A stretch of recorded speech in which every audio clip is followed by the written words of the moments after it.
And the topic today is, does my child need an early intervention evaluation? So this is a really important topic. Let me introduce myself. My name is Susan Kilmeyer. I am a middle-aged to older lady with silver hair and pink glasses. And I have in the background my living room. We have several other PEAL staff members with us. I'd like to thank them for being here, Dylan Altamara and Natalie Sainz and Cindy Douche, and also Jackie White. We have a lot of support here at PEAL. I wanted to go over a few details with you about how we're going to do our presentation today. So just keep yourself muted unless you want to ask a question. I think we have a small enough group that if you have a question, you can either raise your hand using the gestures, or you can just ask. So I leave it up to you. If you have a question, you can put it in chat, or you can just put your camera on so I can see you and you can ask a question directly. And either of those work. I encourage you to interact as much as possible, because I think it's a good way for us to learn from each other. But if you're not talking, make sure that you're muted. If you have questions, please make sure that you aren't using personal details. Just ask your questions that don't involve the specific details of your family member. Okay, so we will get started with our presentation. Looks like people are still coming in.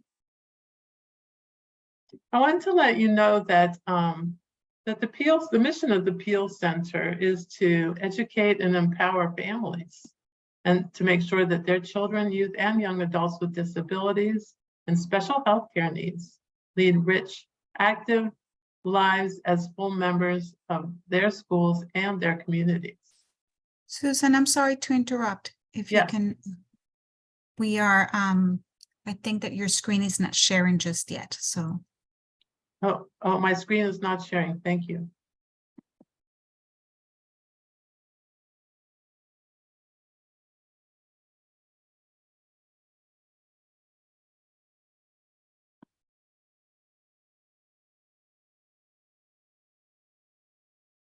Can you see it now? Perfect. Great, thank you. Thanks very much. And the objectives for today are to describe the purpose of early intervention services, to identify ways to identify your child's expected developmental milestones, to talk about the importance of early identification of early delays or disabilities, and just describe the actions you're going to take if you suspect a developmental delay or disability. So I want to start out with a question, and please go ahead and just weigh in, either in chat or just by talking out loud. I'm going to move this so I can see it. Have you ever been concerned about your child's development or another child's development? And or have you requested an early intervention evaluation? So please let me know if either one way or the other, either no or that you have, and that you've already taken that first step. Anyone? Okay. So the people have answered, have said yes to both. Okay. So that's really important to our conversation today, and I'd like to hear more from the people who have been already not only thinking about their child's development, but have been through the stages of asking for an evaluation. So let's keep talking about that. Anyone else? I know we have some professionals here. Let's check in with you guys. How many, just in the chat, answer, are you a family member or a family member and a professional? Or are you just a professional? Not saying just a professional, but are you here as a professional? Can you guys just chat that, put that in the chat for me? Okay, both.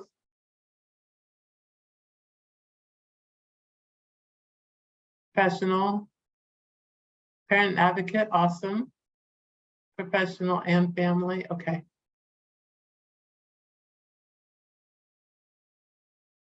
Family member, Okay, I love that. And so it looks like everybody here, or most people here, are sort of walking, are both walking that line between being parents and being professionals or advocates, which is wonderful. And I think that's true for us as well. And I forgot to say that PEAL members, people who work for PEAL are virtually all, literally all family members and parents or parents. So great, let's move on. Click on here.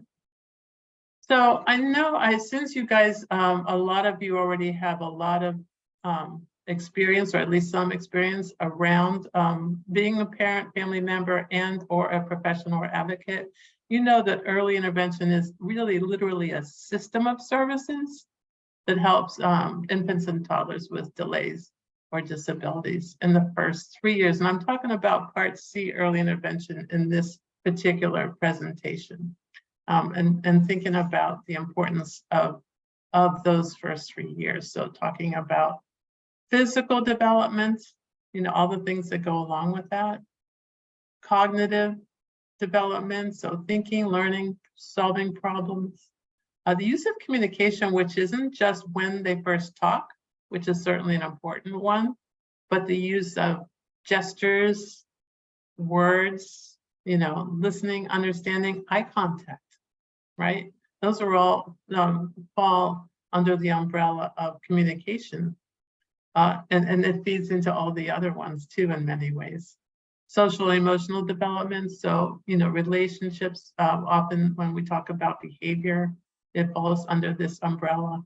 A sense of safety, which often feeds into behavioral issues as well. Emotional regulation, all of the things that impact interactions, emotions, emotional regulation, behavior, getting along with others, and so forth. And then self-help, the importance of feeding, getting dressed, learning to be an independent little person. And in early intervention, I think a lot of people don't realize how many services are considered early intervention services. So these things range, and I won't read all of them, but for assistive technology, yes, for the very littlest ones even, are needed, often needed, and should be considered and requested.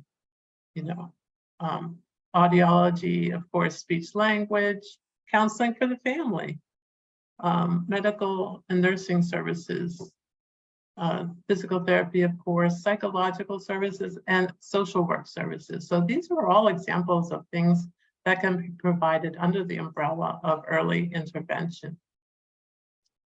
And what a lot of parents don't realize, and I think this group knows it already, is that early intervention is literally your right as a parent, and that it is authorized by the law through Individuals with the Disabilities Education Act, or IDEA. Part C, Section Part C for birth to 3, and Part B 619 for ages 3 to 5. So Part C is authorized through a home-based system, and Part B goes through the district and is geared towards being provided in preschool. Early intervention, which I think you guys all know, is provided free for families in Pennsylvania.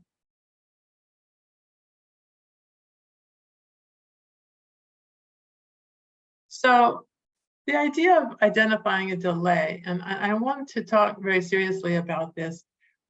A lot of, what are the issues around, so you hear doctors say a lot of people hear doctors say, let's wait and see. So if you have a question about your child, what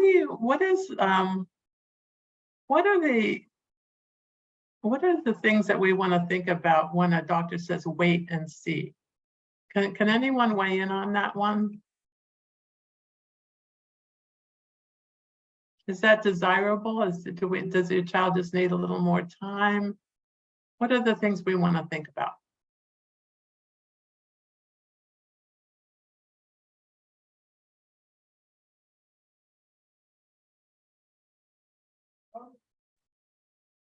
Maybe I should. Hi, can you hear me? Yes.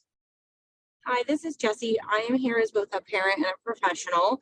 And I just wanted to, on that note, just say that I know we encourage our physicians in our offices to put the referral in, so that way the early intervention specialists can actually go out and do their evaluation. We always recommend and tell parents, that they, if they feel that they don't need it yet, we can always, wait a few months and redo another referral as well. But it's always better to, be on top of things and proactive versus a reactive analogy. And that's kind of how we are in our offices and how we recommend. So. Absolutely. And I think you said it very well. And I see that in the chat, people are saying the same things. And that's absolutely right, because, time is of the essence. And babies don't have time because their brains are developing so fast. Infants and toddlers, and even, into the preschool age, every second counts for a delay or disability.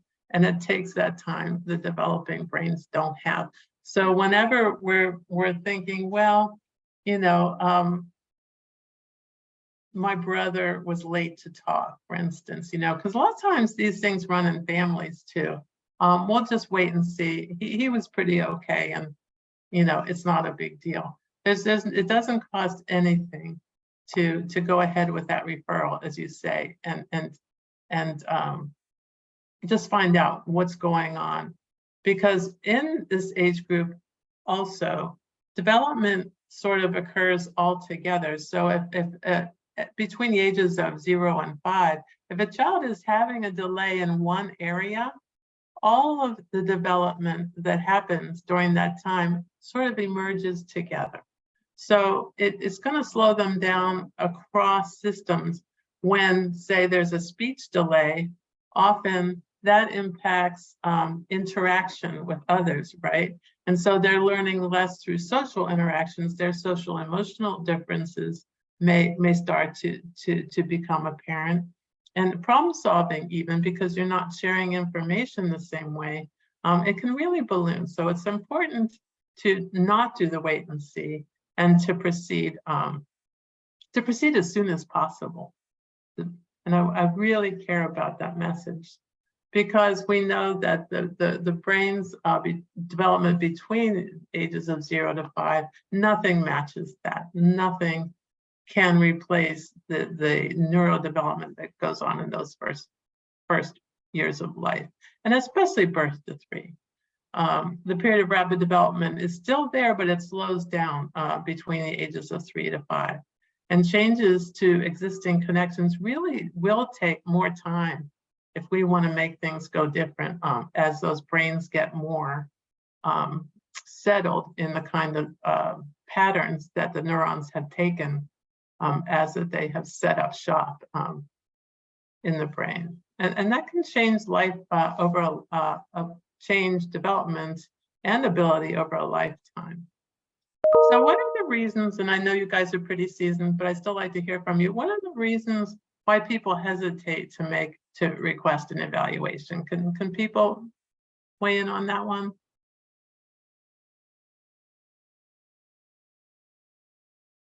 What holds you back? What might hold you back? Okay.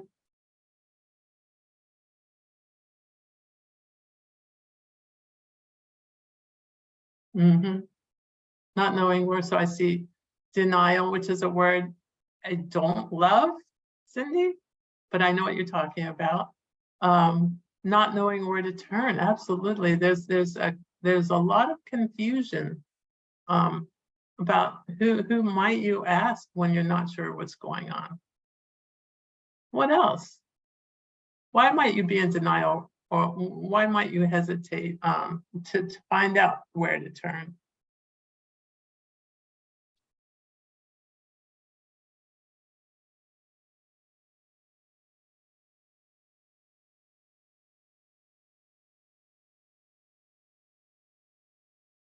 What's scary about it? What's scary about your child maybe needs an evaluation?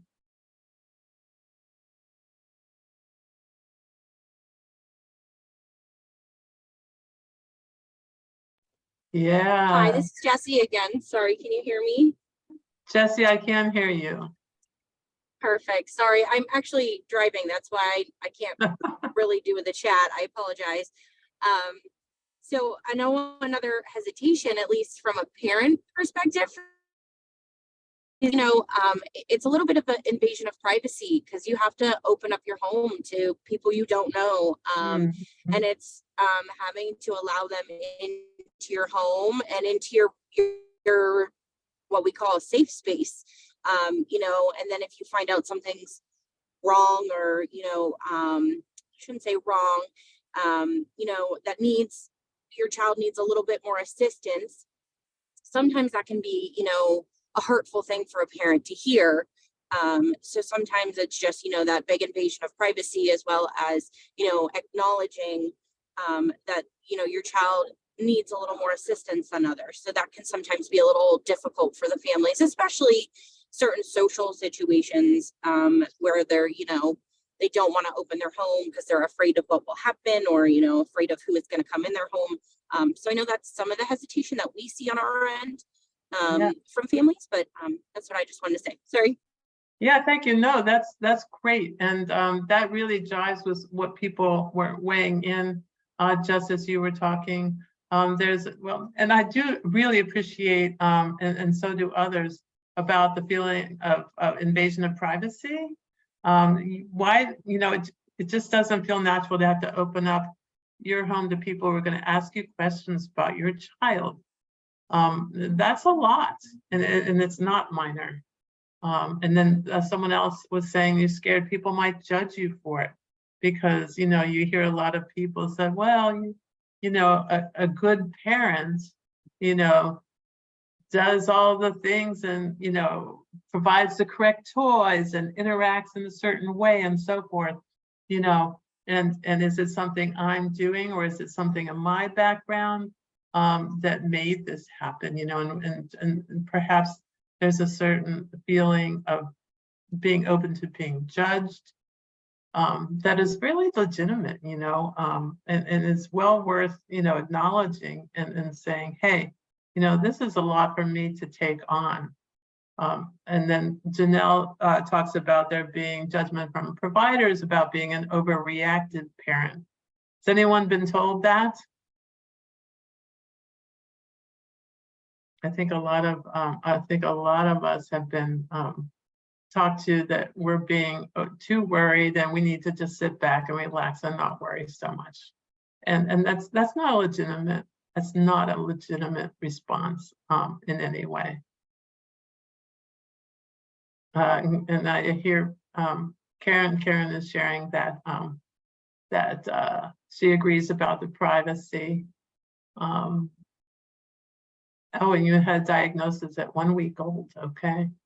And they looked into EI, and they're so glad they did. And by the way, their teen is thriving because of EI. And that's so exciting to me, and so relevant to the importance of facing, I think, step one, acknowledging. And Cindy, let me tell you about why I don't like the word denial, because it puts it on parents. And I know Cindy is the ultimate advocate and parent protector. She is the queen of all parents advocates in my book in many ways.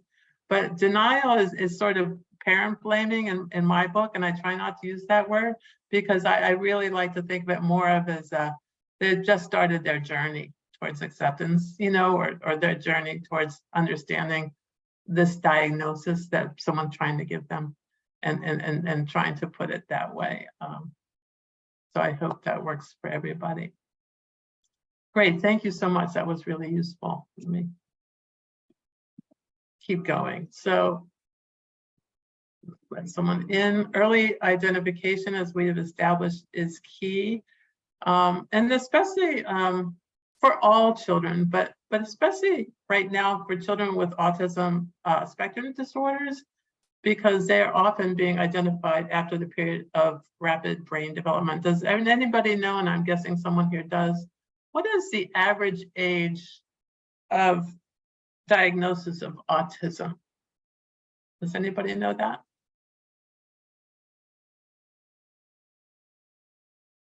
Any guesses? Let's see. Trying to look at chat.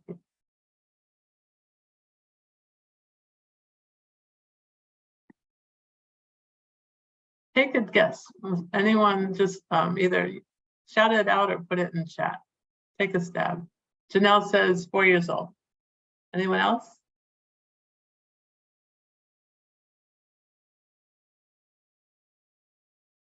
"18 months, Cindy says. Karen says 3, and Nikki says 6. Okay, so, and I think just even the range of those guesses shows you what common sense would tell us as Cindy's guess, which would be great, and what's actually happening, which is what, let's see who guessed it first. Yes, talking about autism, Karen. A lot of places won't do formal diagnosis to see, but Janelle is correct. The average age is 4 years old, over actually 4.3 months, I think, and older, closer to 5. I think 5.1 for children of color. So that is way, way older than the age we wanted to be for intervening early with children who will go on to have autism. So this is something that has to change, and everyone here, and it sounds like there's a lot of people who are active advocates already, can be part of our mission to make sure this changes and we can bump that age down to closer to 18 months. And I see 2 comments that are really interesting to me. One is that some people won't diagnose, some practitioners won't diagnose until the age of 2. That's unacceptable. And whoever is saying that, you can go to other, try and find someone else to do the diagnosis. It's absolutely diagnosable by 18 months. And depending on where you go, I know at Yale, Ami Klin can diagnose them at 12 months. So 18 months is absolutely a good age to catch them. Janelle is saying that she got, when she asked for help around this at 18 months, she was told that she was overreacting. And that's unacceptable. And we can just acknowledge that as a group, but it's unacceptable to be told you're overreacting, especially now. Pediatricians do, at 18 months, an autism screener. So we know it's just part of insurance protocol now that if a child has not passed an autism screener at the age of 18 months, follow-up is required. And so no one can just tell you or any parent that they're overreacting, and that's your backup. Chris is saying that she found someone else, so she did keep looking, and they diagnosed within a month of calling at Nemours. I'm not sure. So that sounds like a good resource for people to know about, because what's available in different communities ranges widely.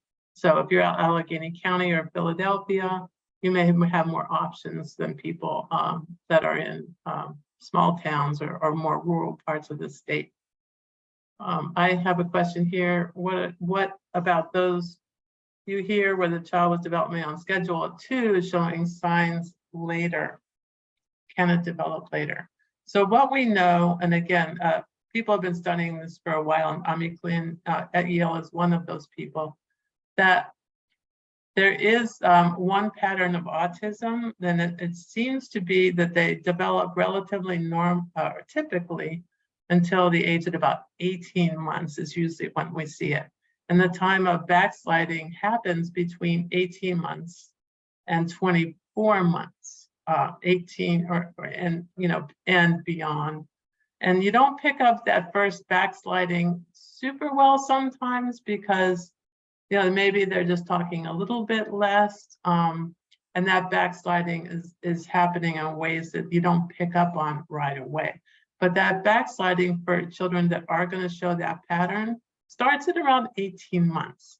You're not going to, and in reality, children are born with autism. So it's not like they get it sometime in the first couple of years. They're born with autism, and the way that it unfolds is different for every child, and that's why they say if you know one child with autism, you know one child with autism.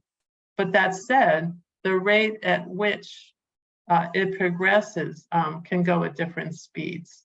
So they're not, showing signs later usually happens between 18 and 24 months. And that's why a careful look at children who don't pass the 18-month autism screen, and they're probably not going to pass the autism screen. People can weigh in on this at 18 months, and then at 2 start showing signs of autism. I guess it can happen. It's relatively rare. Please let me know if people know of other examples like that, because there certainly are, exceptions to every rule. So if anyone has anything more they want to share about that.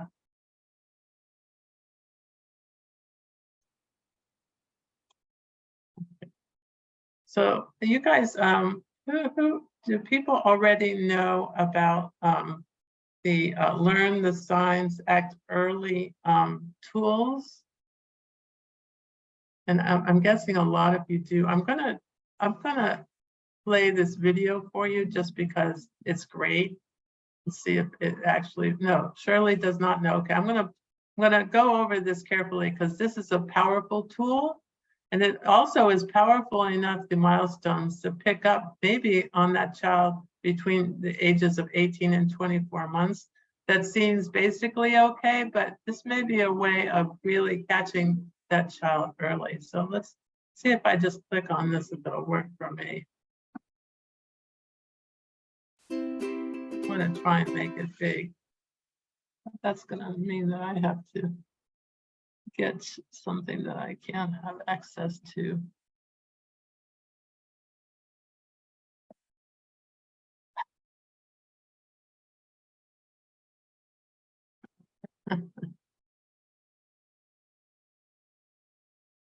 What I'm going to do is get out of this. I'm going to stop share for a minute so that I can go straight to the site for you guys, okay? So what I'm going to do is share screen again.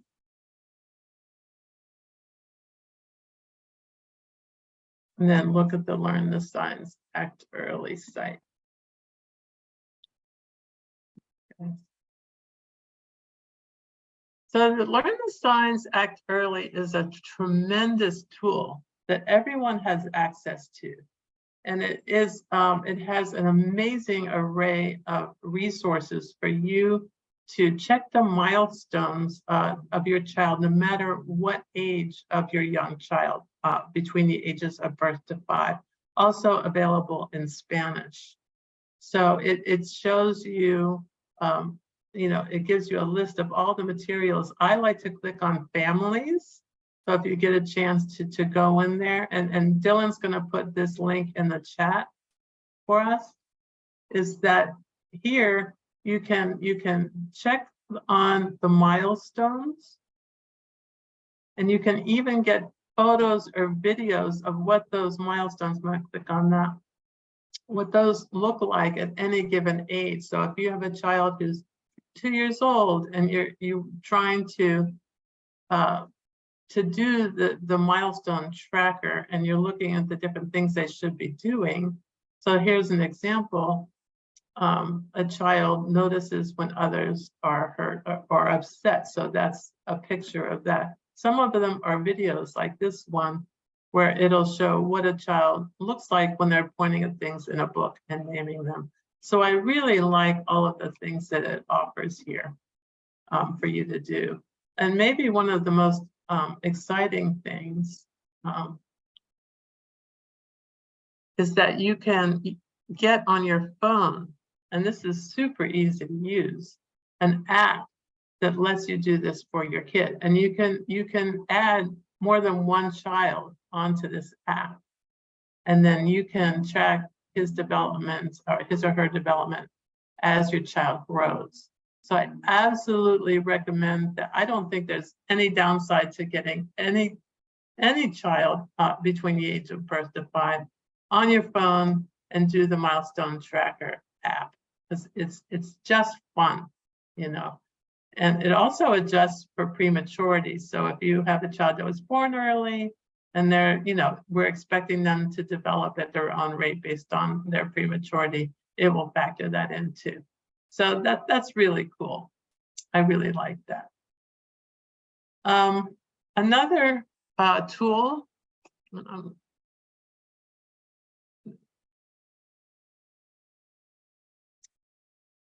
I wish I could get back to my screen. Yeah.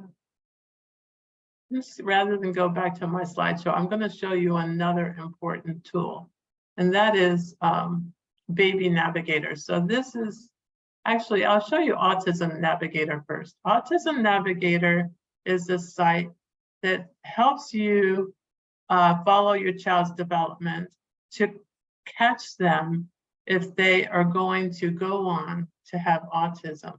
So if you have any questions about whether your child has autism or it's just sort of on your mind, you know, Autism Navigator is a fabulous place to pick up those early signs. And again, here there are videos, you know, there are resources, and then there are there are places to find out about services. This video glossary is amazing. It shows you all kinds of videos about children to figure out about autism, whether, you know, it shows you side by side of a child with autism versus and you know, other red flags. So I really encourage you to use this resource. And again, I think Dylan is going to put this in chat for us. And finally, I want to show you Baby Navigator. It's another one of these that has a telephone app. So if you have a baby, and all of my 7 grandchildren, my children, because autism is in our family. We have many people with autism in our family, and my children have all used the Baby Navigator app to keep an eye on their kids, just so to help them, you know, if they are on the spectrum, to give them that early start to engage in a lot of social interactions. And that's a super important thing to do. And then I just wanted to show you the little video that comes with this one. Can everybody see this video? Natalie, is this, can you see the video? Go ahead. I think, go ahead. You can play it because it. As long as you can see it, I wasn't sure if the screen was. Every parent wants the best for their baby. So when you see something that doesn't seem quite right, it's easy to look away. Like when your baby doesn't look right at you. Or they don't respond to their name. Maybe they obsess over one toy. Or they're more interested in objects than people. Knowing the early signs of autism can make all the difference. everything you need to know is in one place. Visit babynavigator.com to learn how you can help your baby.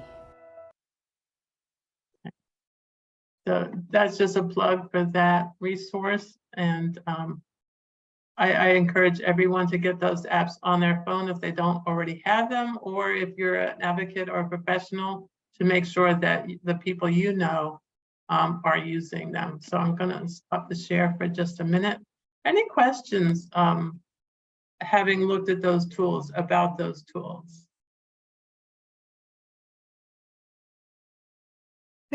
There was a website, the Autism Navigator. There, Dylan already put the link. Somebody was asking about it. Perfect. Great, yeah. So we had two, the Learn the Signs Act Early website and Autism Navigator. Please put up Baby Navigator as well. I think they're both in there, Dylan, because Baby Navigator is the one that has the app. You can find Baby Navigator at the Autism Navigator website. Okay, great. So no questions? Oh, they're both in the chat. Perfect. Okay, I'm going to go back to the slide real quick.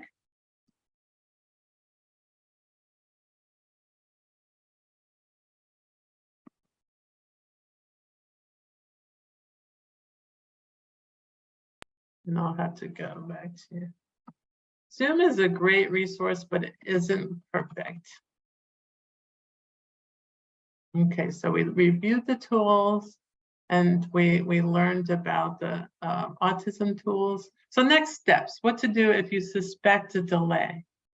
So the important thing, and we've talked about pediatricians sometimes thinking you're worrying too much or you're thinking too hard about things. But what they should be doing is using an autism screener. So that's built into the American Academy of Pediatrics protocol. And literally every pediatrician should be doing them at 9, 18, and 30 months. I mean, developmental screenings at 9, 18, and 30 months, and autism screenings at 18 and 24 months. And the reality is that we're really picking up so many more children by doing the autism screening. We're just literally thousands and thousands of kids are being diagnosed early. And this is fantastic news, okay? And the important thing is to just go ahead and make that connection. It's not a commitment to a diagnosis. And I want everybody to know that, you know, who's thinking about it. I think it's an important thing to, if you do early intervention, you don't need a diagnosis. In fact, I think where is that slide? I think I might have skipped over that piece. So the reality is, you know, there are a lot of children who qualify at birth for a diagnosis, you know, and this is great. You know, you might leave the hospital with referral to EI, as someone has said, which is wonderful because you get in at the beginning. But a lot of kids start out, you know, as many children with autism do, is things seem like they're going okay, and that you're not worried until they are, you know, between 18 months and 24 months old, and that's when they start to show signs of a delay. So the beautiful thing about birth to 3 intervention is that it doesn't require a diagnosis. So this is birth to 3. In fact, under certain circumstances, someone who is an expert in the things that are of concern can offer informed clinical opinion. You know, they can say, well, this child, you know, has a high body tone, you know, the muscle tone seems very high. And even though they're not showing the delay that we want to see demonstrated normally, we can use informed clinical opinion to get services on board. And that can vary from one area of the state to another, but that's on the law that can be used. So I want everyone to be really cognizant that you're not committing to a diagnosis when you get your services early, because later in 3 to 5 and in school, a diagnosis will be required. But so this is the information for connecting to early intervention. I also encourage everyone to go to the PA Early Intervention website, which Dylan will also put in chat.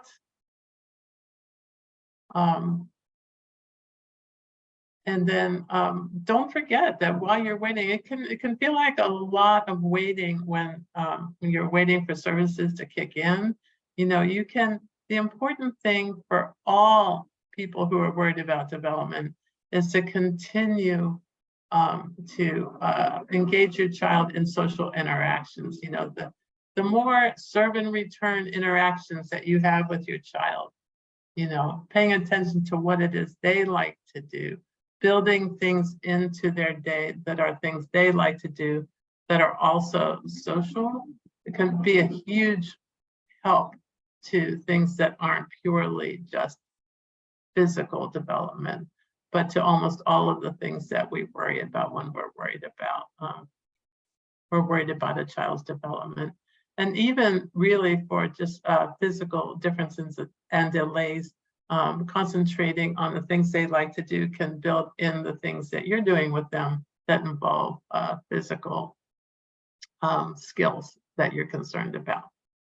Okay, so I'm going to open it up for questions, but before I see who has any additional questions, I'd love it if everyone would point their phone to this code, and I want to let you know that we are lucky enough to be able to bring you presentations about all kinds of things involving children and young adults with delays or disabilities because of our funders. But we have to let our funders know that we are doing a good job. So, or we need to know how to improve the things that we are doing. So we need your feedback. So if you could scan this code, that would be fantastic.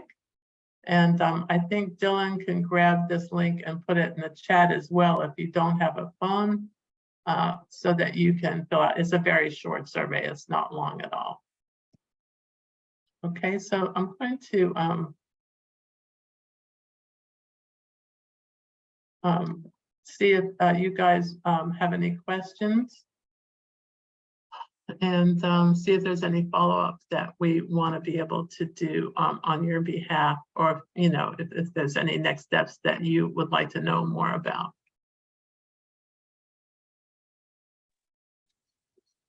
Hi, this is Jessie again. I just wanted to, sorry, can you hear me? Yes, I can hear you. I just wanted to see if this recording will be sent out as well, just so we can have access to all those links that were in the chat. And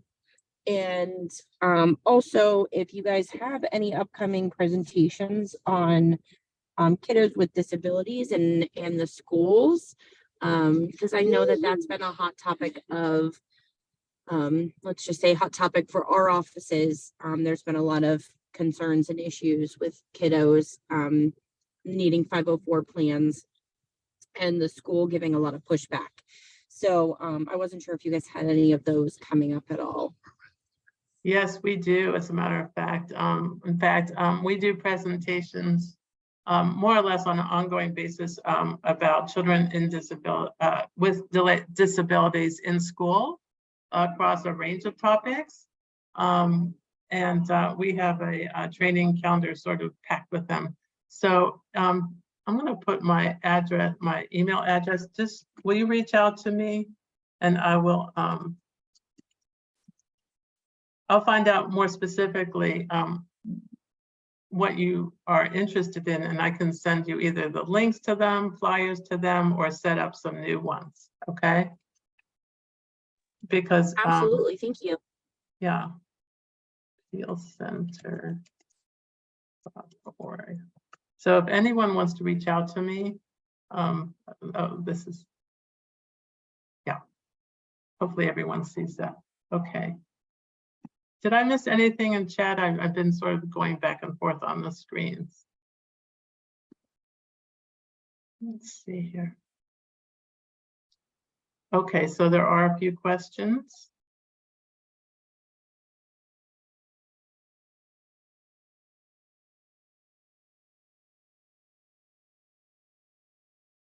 Thank you, Cindy, for that clarification. Is early intervention handled the same as special education? So yes, it's, you know, it is funded, it is made possible through IDEA and is a part of special education, but birth to 3 early intervention looks a little different than 3 to 5 or school age intervention, in that it is done in the context of families and in the context of home-based routines, right? So it isn't, it often doesn't look the same way. It's not an IEP. What is developed is an IFSP, and so it's an individualized family service plan. It has that F in it, and it does make it unfold in a slightly different way. So there are differences between birth to 3 and 3 to 5 early intervention, but it all falls under the umbrella of special education. I hope that answers your question, Janelle. We're going to have an upcoming training that is about transitioning from early intervention into school age that you might be interested in. Maybe some of you have already signed up for that, but I encourage you to look at that one as well. And yes, we will be sending out the recording with all the links. We'll send out the PDF of the PowerPoint, which will contain the links. And the session is being recorded, and I believe it's going to be posted on the PEAL website. I'm not 100% sure about that, but I think that is what we're going to do with the recording. But meanwhile, you'll get the PDF and the links in your email probably by the end of the day. Okay, any other questions from the group? Wonderful. Thank you to everybody who was here. I hope that you go out and spread the word to everybody about how to track your child's development and how to request an evaluation. Have a wonderful day.